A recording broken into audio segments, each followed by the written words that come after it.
नमस्कार, माझे नाव सुरेश सकाराम विरनक, मुक्काम दिगत पोस्ट कृषीचा आंबेगाव, जिल्हा पुणे.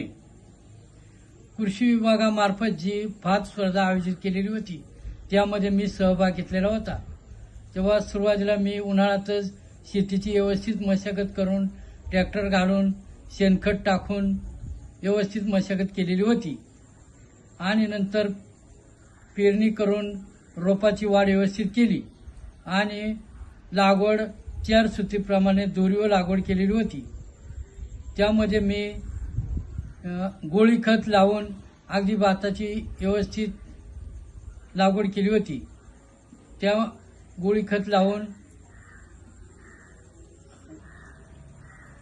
गोळी खताचा वापर केल्यामुळं माझ्या उत्पन्नात चांगली वाढ झाली.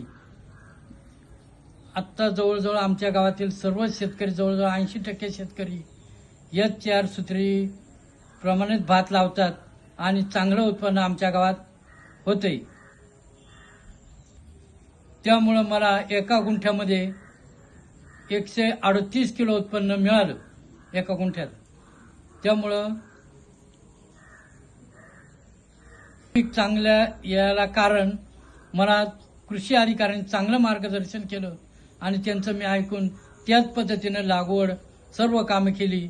त्यामुळं मला चांगलं पीक आलं. मी त्याबद्दल कृषी विभागाचं आभार मानतो आणि असंच सहकार्य आम्हाला त्यांनी करावं असं त्यांना सांगतो. आणि जवळजवळ 80% लोक माझ्या गावातून आता याच पद्धतीनं भाताची लागवड करत आहेत.